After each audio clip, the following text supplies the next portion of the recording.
Welcome, welcome to Records of Origin with me, Space Cadet, and And me, Sajni. Sajni. Welcome. How are you doing? How's it going? Very well. Enjoyed a bit of the Lounge 27 Years party yesterday. Some great music right here at Duro de Matar. Good. What was the like the the lounge club in the near, what is it? Caixa Sodra. Exactly. Yeah, the one that Oh, closed. was it as wild as it gets there every night? Well, what happens at Lounge stays at Lounge. Nice. Okay. Look, people have to. You're gonna have to ask her in person. And then Mike Steller is here, my good friend. Hello. I'm super stoked to have you on the radio show. Miguel was the second person I met when I came to Portugal like 8 years ago. I was very lucky to get connected to you. He invited me to come play. Or we met at a party in Porto, and a few weeks later, you invited me to come play at Rive Rouge. I remember like just like going there and like throwing my stuff in the apartment, moving to Lisbon because of the gig, coming at your place and being welcomed by a great bottle of wine, amazing food, and even better stories about music. And I think, and then afterwards we had an amazing evening at a almost empty Rive Rouge. But I really and I think that was solidified. That I was like, okay, nice. This is a keeper.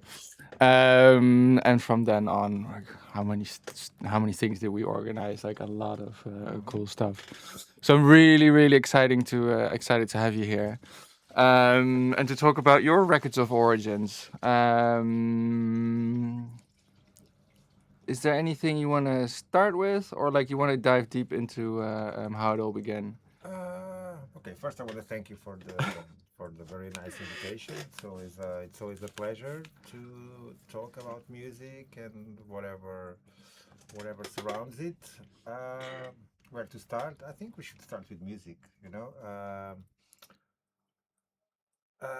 For me, I was a pretty much normal teenager listening to top 40 music or whatever that is called. Besides being in contact with classical music, which later helped me to help me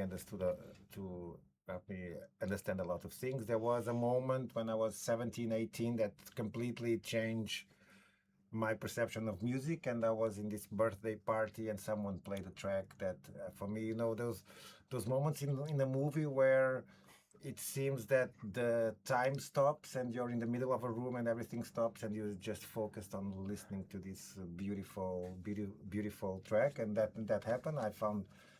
I had to go and find out what this amazing music was, and the next day I was buying the record, and the record was from a label that introduced me to a lot of other things. And I think my musical journey actually started there.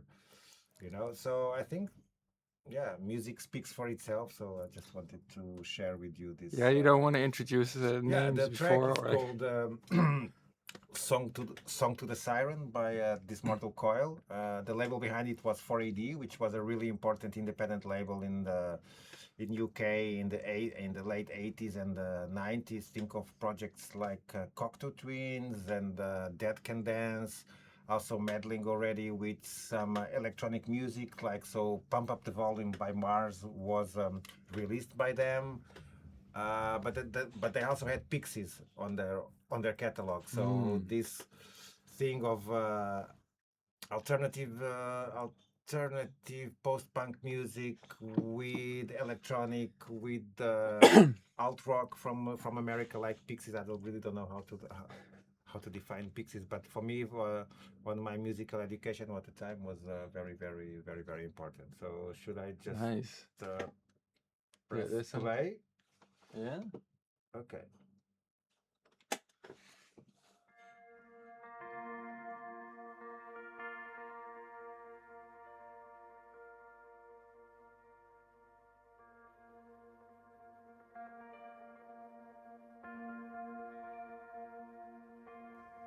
On the floating shipless oceans, I did all my best to smile till your singing eyes and fingers drew me laughing to your heart, and you sang, said to me, let me unfold you. Here I am, here I am, waiting to hold you.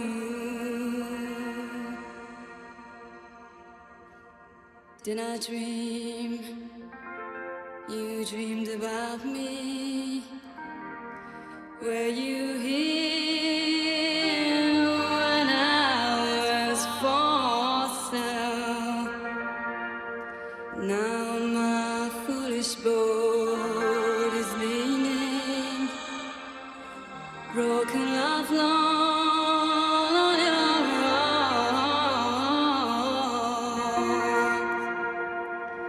For you sing, touch me not, come back tomorrow.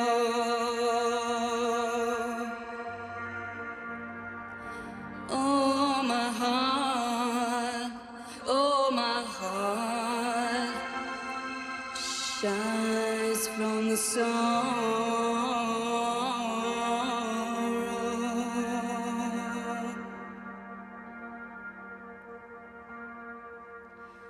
Well, I'm as puzzled as a newborn child.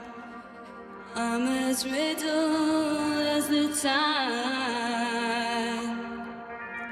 Should I stand amid the breakers, or should I lie with death, my bride? Hear me sing, swim to me, let me unfold you. Here I am,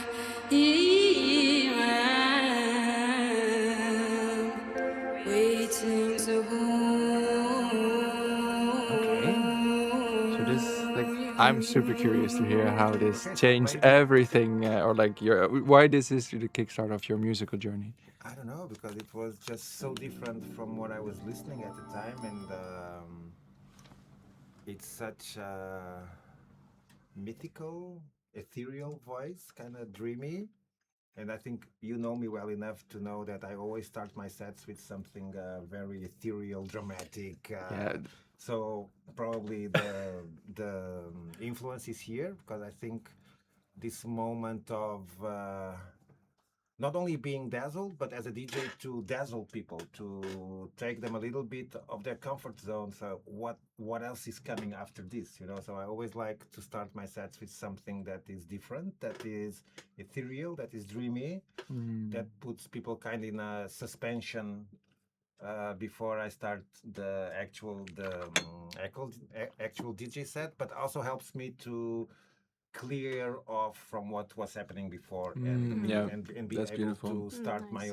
my own journey, or my own story, even if it doesn't matter if it before was good or bad. It's just kind of a small reset. And I think when people have to wait for something, there's a, like a better reward. I think this is already an amazing lesson for a lot of DJs, like clearing the air, because normally it's just one continuous thing, and if you can really, yeah, take your own story and like start with something like that, and make it work. Okay. Yeah, I always It love works for that. me. I don't know how it works for for I other mean, it people, doesn't. but it works for me. You know. Yeah, nice. And so what happened afterwards?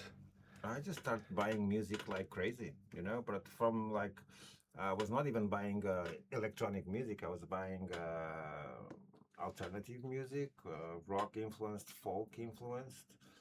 Uh, Maybe I did that for maybe 1 2 years before I moved to Lisbon. I remember a funny story. To buy my first stereo, proper stereo to listen, I had to work in the students' party that happens in Coimbra for a week. Don't know, like this beer student party, taking beers for 7 days straight till my fingers were actually bleeding, just to make enough money to buy my first proper stereo player, so I could listen to music properly.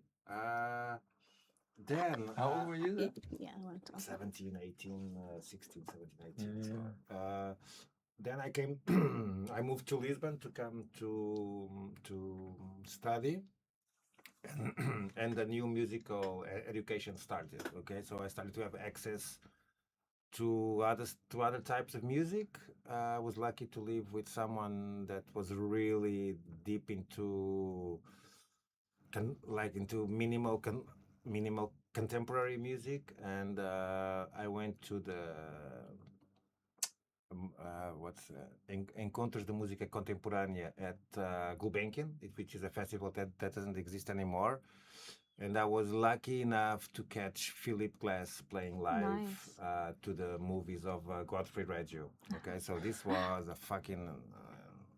I was a peasant, like in the big city, being exposed to this very evolved music, like modern classical, minimal contemporary, and it just blew my mind. And I think it was the beginning of my sensitivity to listen to electronic music because of the repetition element. Okay.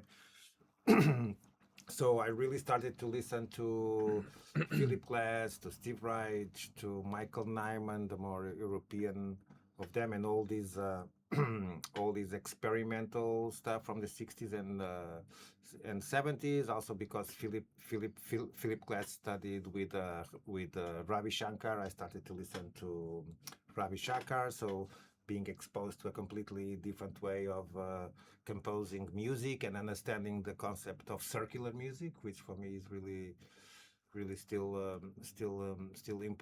important. What's that mean? Circular music?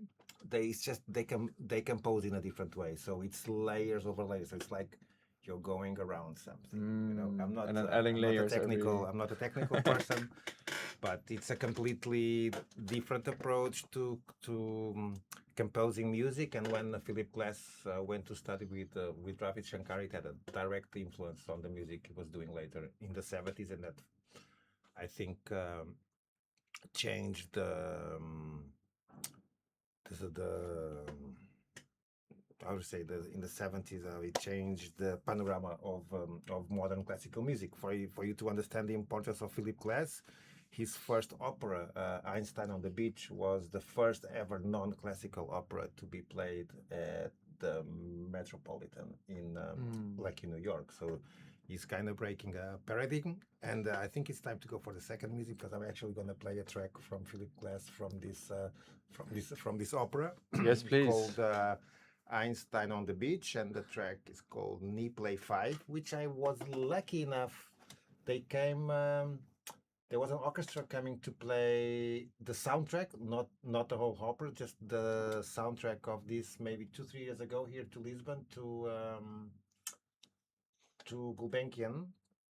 And the big surprise is that the female voice that you're going to listen on this track, was done by Susan Vega live on this show, which and she's not on the original track here. But okay, so read on.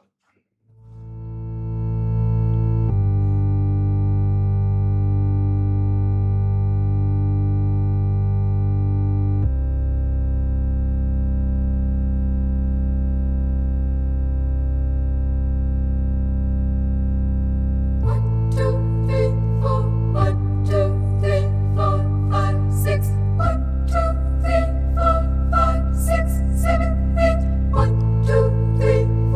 1,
the railroad for these workers, and it could get where it is. So these are the days, my friends, and these are the days, my friends. But these days of 888 cents and 106 coins of change. These are the days, my friends, and these are my days, my friends. Make a Toyota on these. 1, 2, 3, 5, 6, 7, 8. 1, 2, 3. It gets a win for the sailboat. 3, It could 4, get those 5, ideas. 6, It could get the railroad for these workers. It could be a balloon. 7, It 8. could be franking. It could be very fresh and clean. It could be. 3. It could get some gasoline shortest work. All these are the days, my friend, and these are the days, 7, my friend. 8. So if you say that it gets a wind for the sailboat, and it could, so it could be those ones. So if you catch the back of the boat traveler from 10 months ago, do you remember how it's the bus driver? Where I put the red ball on the blue ball and the two black balls, and Hans pushed on his brakes and the 4 balls went down to that, and Hans said, get those 4 balls away from the gear shift. Well, these are the days, my friends, and these are the days, my friends. It could get the railroad for these workers. So will it get some wind for the sailboat, and it could get 4 days. Will it get some wind for the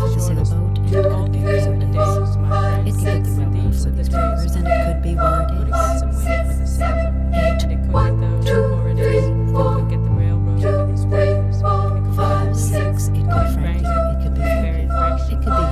It could be a balloon. Now these are the days, my friends. These are the days, And these are the days, my these are the friends. days, It could get some wind for the sailboat, and it could get sailboats. It could get the railroad for those workers, and it could get for it as well. It could be a balloon. It could be Frankie. It could be very fresh and clean.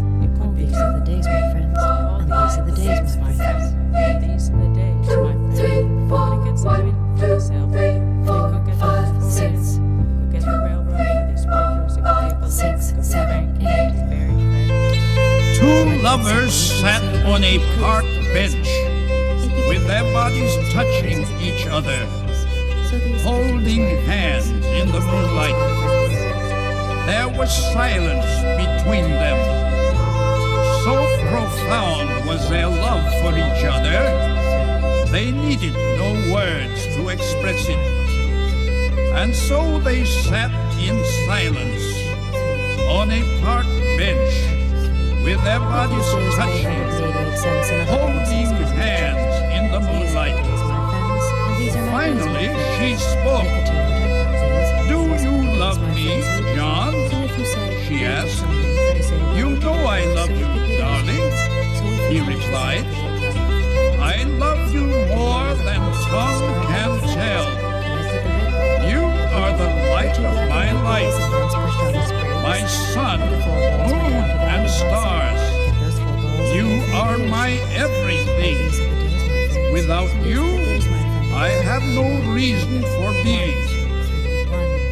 Again, there was silence as the two lovers sat on a park bench, their bodies touching, holding hands in the moonlight. Once more she spoke. How much do you love me, John? She asked. He answered. How much do I love you? Count the stars in the sky. Measure the waters of the oceans with a teaspoon. Number the grains of sand on the seashore. Impossible, you say?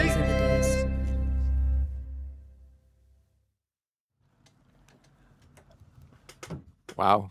I hope Sorry to put this absurd love song, but I find it very, very beautiful and very inspiring. I mean, I hope everyone listened on a proper stereo system, because or on the headphones. On the headphones, It's yeah. enough. Yeah, so many layers to this, and it's like really started to educate me to layered music, okay, which later really had importance in the way I listen to electronic music and how I DJ and how I select the tracks I play. And yeah, I really don't like to talk about myself and the past. I'm more into the future, but let's just fast forward to another key moment. Okay, so I was already studying sociology, and with all this music education and discovery, I was simply a music lover. I was not involved in anything music music related, I would just spend the afternoon studying and listening and listening to all the music I could buy. This is like early 90s. Maybe 95, 96, yeah. But I was actually getting bored with my sociology degree. I was like on the third or fourth year, and I was starting to feel things very programmed to be more a social worker than to actually be researching things that I wanted to research. I was not being encouraged by my teachers to follow that. So I was actually thinking of leaving Portugal and just go travel in Mexico, sell all my stuff, the kind of this hippie dream or whatever. And that was the plan that was becoming to form in my mind until I get into a record shop and something is playing on the speakers that it just completely blew my mind, and I had to know what it was. And by So you were on knowing, the verge of leaving the yeah, country, yeah, like yeah, packed, yeah, ready. and this was a drum and bass track. Okay, so and for me it was something completely new with this kind of punk attitude, and got me very curious. I started to buy stuff. I was kind of already involved in the students' union of my university, so I actually had the power to organize things. So I decided to organize the first, not the first ever drum and bass party in Lisbon, because there was already things happening in small bars, but the first party in Lisbon where a sound system could play drum and bass to its fullest. So it was the first Yeah. party in Lisbon where people could just feel the fucking bass. And Yeah, that sound wa- and music completely yeah. integrated.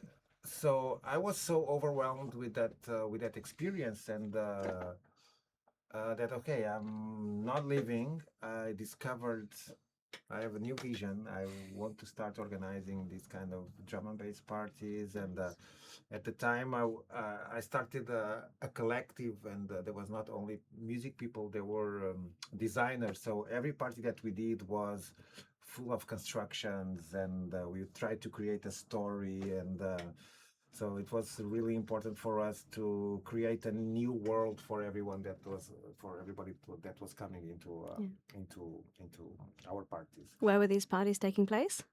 In my university. Uh-huh. So I had really famous drum and bass teachers coming from London, playing at the canteen of my university.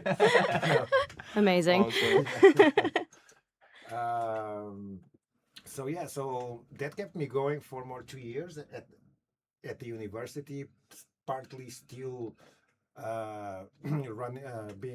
being a head of the cultural department of the students union, and then later just being a provider of the party. So I was using the space to do my parties. When it was time to leave, I didn't want to finish my degree. I didn't see a point, and at the same time I started receiving other invitations. I became manager of one of the biggest pop rock groups in Portugal called Rádio Macau, and they wanted to switch their sound from rock into this kind of trip hop electronic sound. So I helped them to do that switch, not only as a manager but also to start showing them other kinds of music and other kinds of approaches to production. I know, although I'm not, as you well know, I'm technically not gifted, but I have ideas. I know what sounds I am looking for. Then I also manage another Portuguese soul funk band called Cool Hypnoise, which I totally recommend to listen because it's a really good project from the 90s and the early 2000s. And yeah, so I want to show you the drum and bass track that triggered all this, and it's called Pulp Fiction by Alex Reese.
Nice, very nice, clean track.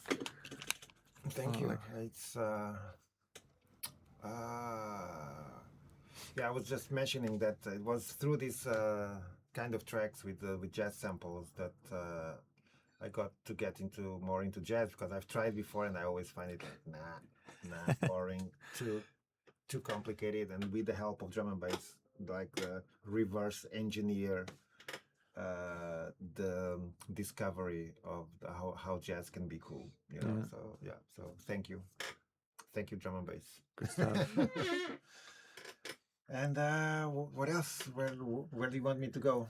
I mean, yeah. Then after at some point you stopped organizing that. I mean, Okay, I got there was a lot bored. of big names in Yeah, the 2000s that you were I bringing got bored into. of drum and bass around '98, because it just got very dark and very heavy, and not for me. So I kind of had contact with a German gentleman called Michael Reinboth, which is the owner of Compost Records.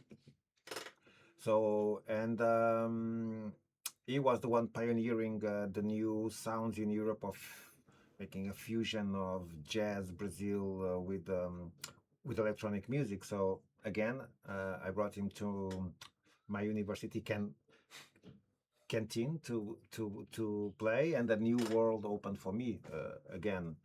And through him, he started to recommend me. Oh, there's these new kids I have on the label. You should bring them. And they were called Jazzanova. Nice. New kids. So yeah, so I started bringing Jazzanova. I started bringing Rainer Truby, which was another very important name of the German jazz, not jazz scene. And when I bring for the first time the Jazzanova to Portugal, Lux was already open. So we did one night at Lux, we did one night in Porto, we did one night in Coimbra, which was the town where I grew up, and for me it was kind of symbolic to return. To return and bring something new, because Coimbra is a very conservative city.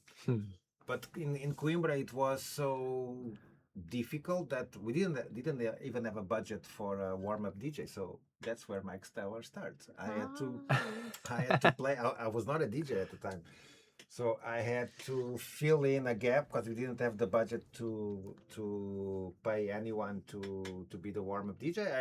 I had a few records. And yeah, that's where the Mike Steller name appears, out of pressure, because it had to go on the flyer. But why Mike Stella? Because my favorite, or one of my jazz god is John Coltrane, and he has a record called Stellar Regions, which is also the name of my radio show, the ones I used to do. Mike is easy. It's because my name is Miguel, and Stellar combines not only the jazz reference, but cosmic, and I'm very distracted, and I forget things, and I embarrass myself very, very usual. And yeah, so I had to play that warm-up gig, with zero experience of dealing with a crowd. And the Jazzanova guy actually said, "Okay, man, you have really good taste. You should keep going. Give me a few pointers here and there." And yeah, I started to really enjoy to DJ, and just to showcase the music I like to people. Probably I was not very good at the beginning, but because I was doing so many events in Portugal, I probably had opportunities that other people didn't have, because I was organizing a lot of stuff, so I could put myself on the lineups. I mean, if you work for it, then right? Yeah. So yeah, it was. I think I had a time there where I peaked too early. Definitely. I remember playing in Festival Sudoeste, which was really big in the south of Portugal, and I played after Groove Armada on the main stage. And suddenly I was playing for 15,000 people in front of me, and I had no fucking clue what, like, the people seemed to be enjoying my craziness, because I didn't really mix. I was more kind of a selector. Yeah. So, but if I think of the way I play music today and the way I play music then, it's like it's almost embarrassing. But it was very naive and very pure. in a way, because I was only thinking of the music that I wanted to showcase. I was not thinking of telling a story of this and that and that. So yeah, so maybe please. I was always curious because you have Mike Stella and then you're Space Cadet, and were they related? Is there any, or was it just by coincidence? Total coincidence. Yeah, Nice. it does sound nice on the lineups we did together. Yeah, for sure. So because probably when I started DJing, also this was like 98, 99. As Mike Stella, I had DJ experience before from playing at like grunge and alt rock or whatever. How old were you in 1998? I was 10. Okay, so Still had a year to go before I started. Yeah. Okay, so I really wanted to share with you the first track of my first DJ set as Mike Steller. Something Nice. totally That was different. before Jazzanova. Yeah. Yeah. Playing. Did you? What was your strategy there, or like what was your idea, or did you have any like? You just had a bag of records with you and just sort of Yeah. randomly put stuff on, or I don't know. I just thought, okay, this goes well with that one, and that's it. To be honest, I had no notion of tempo. I have no notion. It was just a vibe. Like it was an emotional way of playing Yeah. music. So awesome. the track I will play is called Freedom Time by Linda Tillery. She's like a 70s soulful American singer. So let's go.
No more praying, no more crying. Look all around us, people are starving and dying. Time for living, if you're willing, it's freedom time. Yeah, we've been given empty answers. The pain of oppression grows inside like a cancer. There's no savior, all in the struggle for freedom time.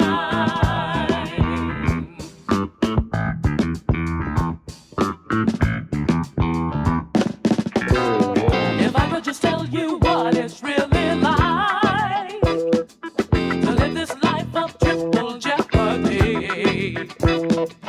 I fight the daily battles of all my people, just to sacrifice my pride and deny my strength.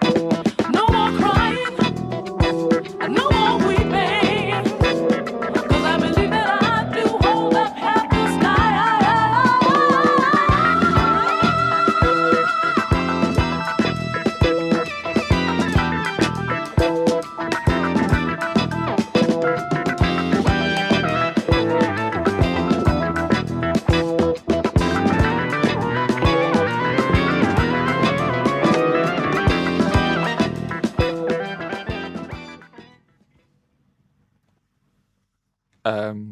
So that's the first track ever you played as Mike Steller.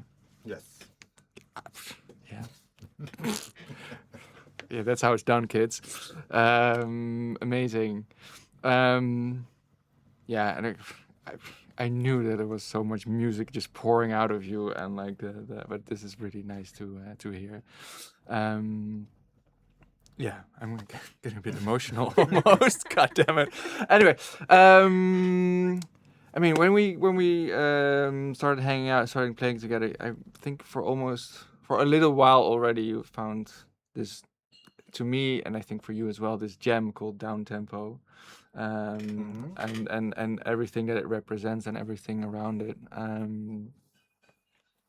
Yeah, how did you came into it? Like, Okay, and you with have to Shika understand Shika as that well. when I started to listen to this word down tempo, for me it was strange because I come from the 90s down tempo. Okay, so the original like trip hop is down tempo, is the same.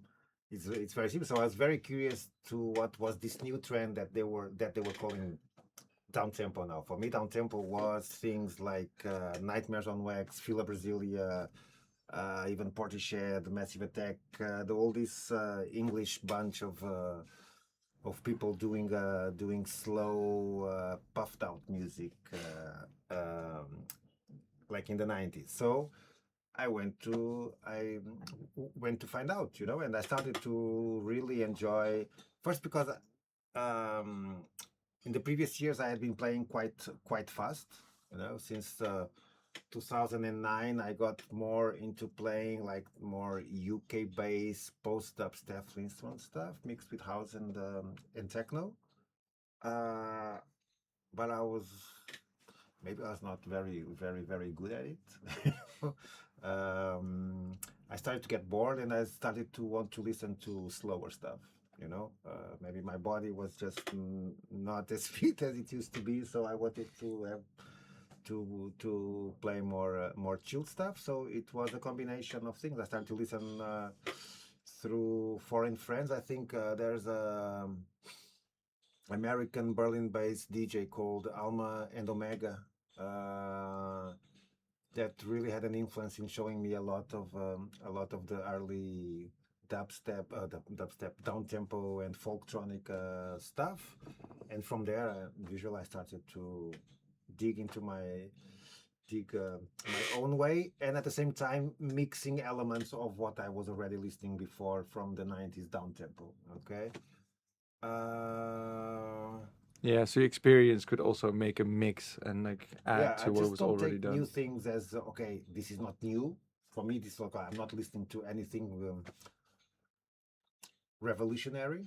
Okay, I think the last time I had that feeling was when I heard to the first the first dubstep tunes. The early dubstep for me was like, okay, what the fuck is going on here? This is like I had the same feeling when I listened to the Alex Reese drum and bass track. So for me it was like, wow, what is this? Especially not the like classic dubstep you think of Scream and Mala, but especially Code 9 for me was very big influence because of this use of sonic frequencies, and was very so with down tempo. For me it was not like, okay, I'm discovering something new, this is mind-blowing musically.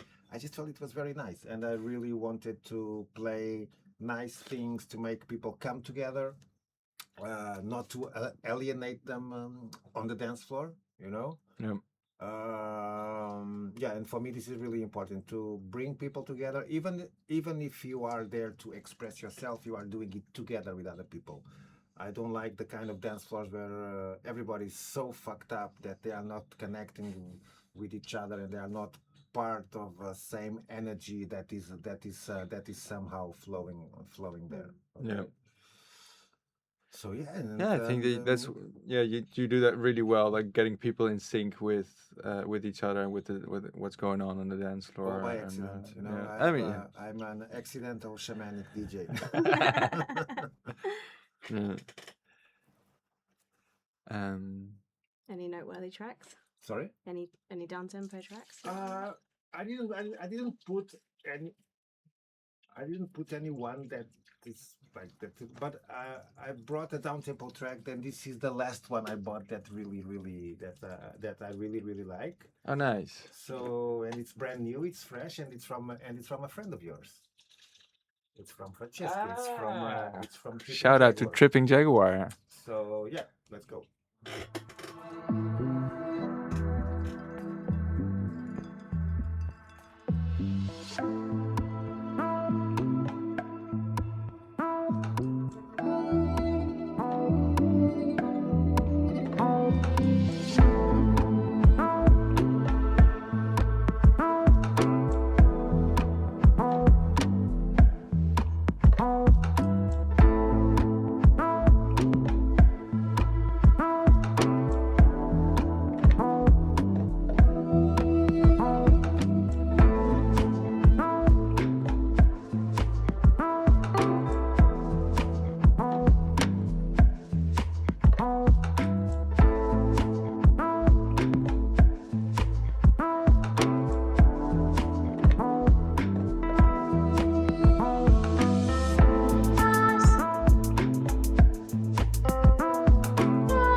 So you wanted to listen to more of this Yeah, stuff? what's his name? This is a Tripping Jaguar, Francesco Robustelli from Amsterdam. Amazing musician. Yeah. Yeah. And he has a lot of stuff out. I'll send you some. Yeah. So where are you now? Where am I now? Musically, I think I'm mixing a lot of things again. Like, I'm really only trying to accept gigs where I have enough time to tell a story. So minimum like 3 hour sets. Good. Yeah. Because I'm really enjoying playing up-tempo stuff again, mostly by the influence of my son, which is 20 years old and discovering techno and house and acid techno, and I kind of feel happy to show him odd tracks, you know, On the dance floor, on the dance specifically. floor. Yeah. So I like to surprise him, basically. Oh, that's such a cool influence. Yeah, but I'm always digging music.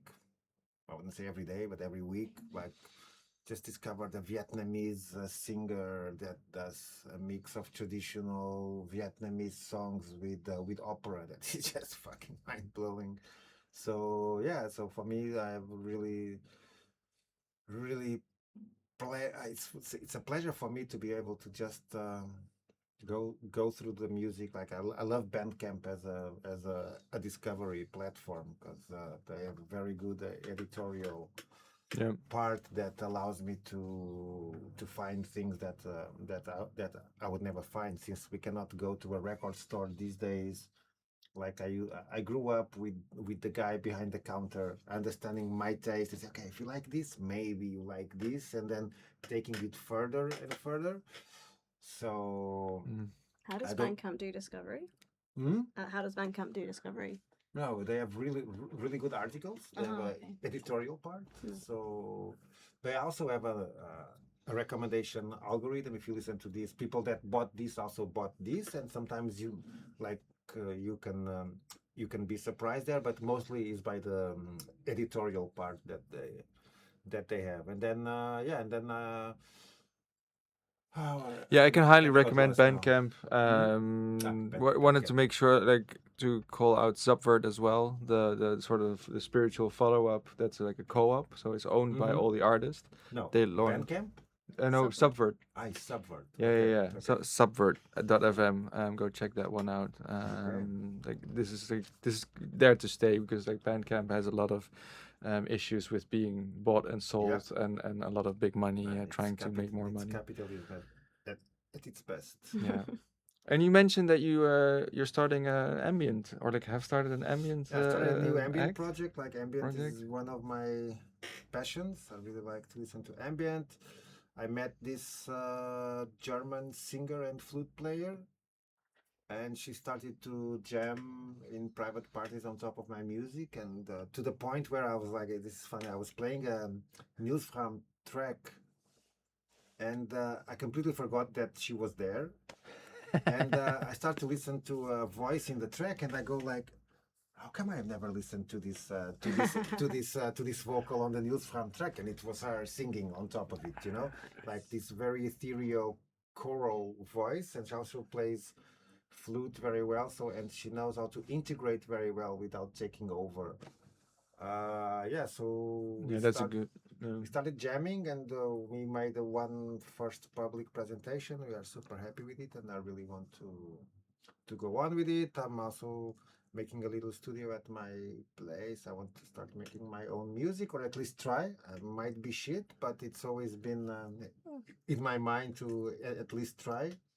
So yeah. Yeah, trying is all there is, I think. Like everyone is just trying, and some are better at it, and some are smarter at like selling it. But in the end, it's just about making. I would say making love to music in a way that expresses your emotions and your creativity. Nice. And then where's the future going? You wanted to talk about the future, you mentioned at the beginning. I don't know. I do a few projects every year. I've just finished hackathon. How was that? Here was really great. What was your involvement, and what was the core of the project? Coordinating the event. So I also have that side, because I worked for Red Bull Music Academy for 15 years. So we organize a lot of things, including boiler rooms. We did the first 3 boiler rooms here in Portugal. Yeah, and with the hackathon, because I had met Richie Houghton through Red Bull many moons ago, and now he's living in Lisbon. We thought to invite him to be part of the jury and to be one of the mentors during the weekend, and Awesome. it's just fucking amazing. He's such a nice person, very available, very. We'd love to have you on the show, Richie. Yeah, and yeah, then after I'm curating a festival in July, a 3-day festival. Besides that, I'm busy trying to build a coop at my place and raise some chickens to have nice eggs at breakfast. Yeah. I have one more question. You say you're educating your 20-year-old at the moment in this more up-tempo. How are you educating your little baby? With a lot of... Actually, it's a very good question, because we wake up very early. So he comes with me to the sofa, and I'm starting to show him 90s IDM. So a lot of Aphex Twin, a lot of Warp and Ninja Tune music, Nice. a bit of ambient. Yeah. So yeah, we have like let's just stay in the sofa. Me half asleep still. He's very active, but I don't know, the music is there on the background, and I hope that something stays. You know, it didn't work out very well with his older brother. He only started to listen to fucking proper music last year. It will come. It will come. At some point, he will shed this. There's a window of opportunity right Yeah. now. Yeah, yeah, exactly. And I think it's a super interesting. Yeah, what kind of music are you brought up with, and is like around? Like, I was brought up with Vangelis and Jean-Michel Jarre. That pays off. That definitely has an amazing influence. And then it also goes a different direction, right? So like, I went more to Dire Straits, and that sort of stuff, Which is Beatles not at some bad. point. Yeah, anything closing So you remarks? have one last question, You wanna and play I this have track, one last or? track. Yeah, Oh. play track, and Yeah, then yeah. we'll end with I that. thought I'm playing something Portuguese. We're not gonna go Radio Macau. That's for another day. Yeah. But actually, also discovered this recently. Although it's one of my favorite Portuguese projects called Sensible Soccers. Oh, nice. But I discovered they did an EP with an older guy called Carlos Maria Trindade, which is so influential for Portuguese music. Even in ambient music, he has this mythical project called Mr. Wallagulu, which at some point the vinyls were selling in the market for $300, $400, $500. Fair price. So they did a collaboration, and I really like it. And it's a track called Palmeiras Negras by Sensible Soccers and Carlos Maria Trindade. Okay. Very nice.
Miguel, it was an incredible honor to have you on the show. Thanks so My much. Yeah, you're still a great inspiration for me and hopefully for a lot of other people. Too many more to come. I'll do my best. Okay. Thank you for having me, and good luck with the future editions. Yeah. Okay? So I also wanted to say this was Stellar Regions, but Almost. no, this was Records of Origins on Eastside Radio. See you guys in 4 weeks. Thanks so much.